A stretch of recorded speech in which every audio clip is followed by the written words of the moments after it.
Salut tout le monde, j'espère que vous allez bien. Aujourd'hui dans cette nouvelle vidéo, on va déballer ensemble le Neyfos X1, un smartphone qu'on m'a envoyé et qu'on va déballer ensemble dans cette petite vidéo et qu'on va tester.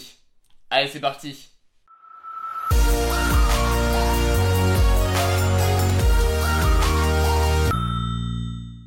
Du coup au niveau de l'emballage, j'ai passé un emballage plutôt classieux, emballage blanc, avec ici quelques petites caractéristiques techniques comme un bouton mute. Ça a l'air vachement intéressant, on va voir ensemble. Hop, on va déballer des deux côtés et on enlève le plastique. Nous y voilà, et ensuite on va ouvrir la boîte. Du coup à l'intérieur de la boîte on tombe directement sur le smartphone qui est à gauche, et puis on a des écouteurs directement à droite. Oh là là, on a une plutôt bonne prise en main, téléphone assez petit, on va voir ça après. Ici on a des écouteurs. Ah, et pas que, on a l'adaptateur secteur de ce côté là, on a des écouteurs intra-auriculaires, on verra ce que ça donne. Et puis on a aussi un câble ici, c'est du micro USB par contre. Et puis ici on a les petites notices d'utilisation.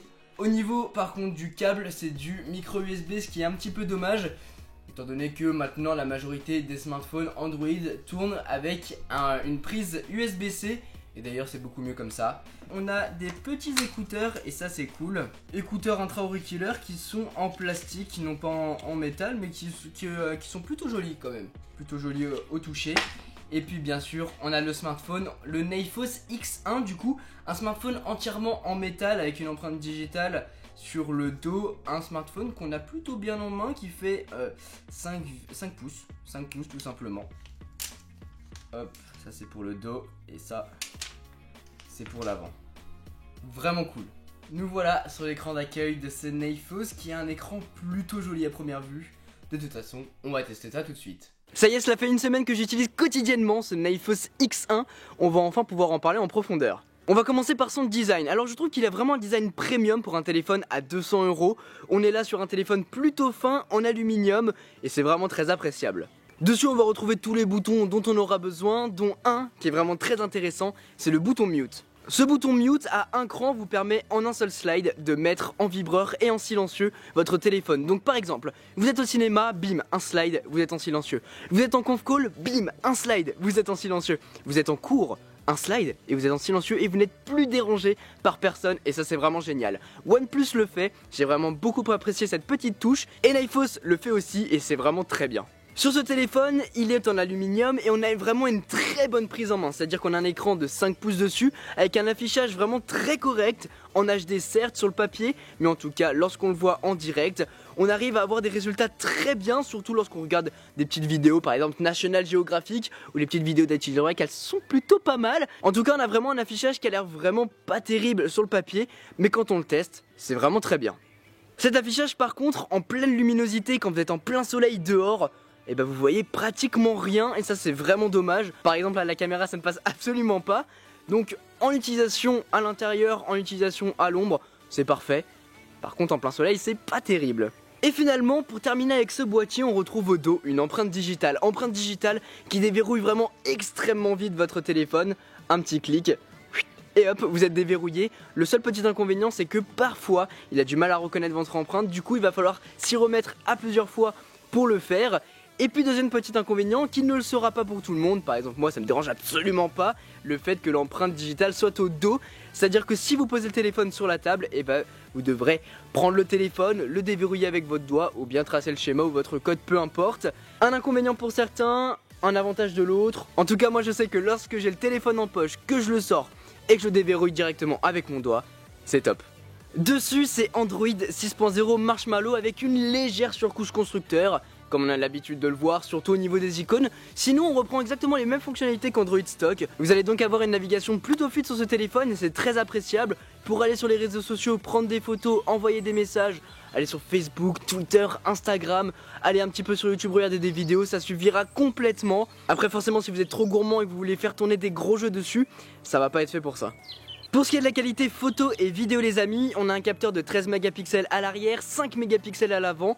Lorsque vous êtes en plein jour, en pleine lumière, et ben les photos sont vraiment très correctes, pour son prix en tout cas. C'est vraiment très bien, on a des détails, pas beaucoup de profondeur de champ par contre, mais on arrive à avoir des photos vraiment claires avec un bon sujet dessus. Et pareil à l'avant, 5 mégapixels peut-être, mais en tout cas les photos ont l'air plutôt clean. Le seul problème, c'est en basse lumière, c'est une catastrophe, le grain arrive, le flou arrive, et là, on n'arrive plus à avoir un bon sujet. Si jamais vous prenez une voiture en déplacement, elle va être toute floue. Donc c'est vraiment pas fait pour ça. En basse lumière, je vous conseille d'éviter. Par contre, en pleine lumière, les photos sont plutôt agréables et bien contrastées. Finalement, au niveau de la batterie, il y a ses avantages et ses inconvénients. C'est-à-dire que vous allez pouvoir tenir globalement une journée avec ce téléphone en faisant des tâches quotidiennes comme aller sur les réseaux sociaux, envoyer des messages, appeler, des choses comme ça. Ça sera parfait. Par contre, si vous lui donnez trop à manger, la descente sera fatale. En gros, en fin de journée, moi la plupart du temps, je terminais avec 5%, fallait que je charge. À partir de 21h, 22h, il fallait que je charge le téléphone avec une batterie externe si j'étais en déplacement, ou chez moi je le branchais tout simplement.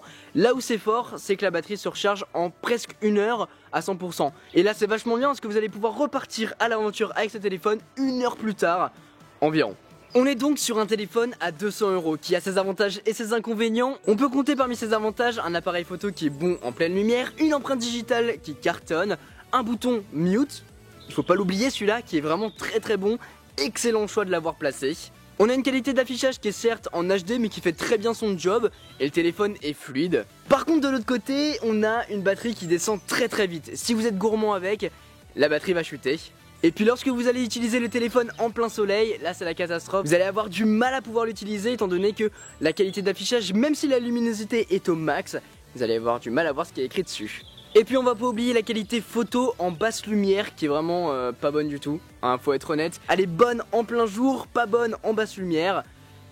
Faites pas de photos la nuit. C'est le seul conseil que je peux vous donner. Voilà les amis pour cette vidéo, j'espère vraiment qu'elle vous a plu. J'espère que ce test du Neyfos X1 vous a plu. Honnêtement pour 200 € c'est un très bon rapport qualité-prix. Je pense que maintenant ça va être ma référence pour les téléphones entrée de gamme, milieu de gamme environ. Si vous voulez avoir plus d'informations sur ce smartphone, je vous laisserai tous les liens dont vous aurez besoin dans la description. Et si vous voulez vous le procurer aussi. En tout cas j'espère vraiment que cette vidéo vous a plu. Sur ce, c'était Quentin, passez tous une excellente journée. Tchou.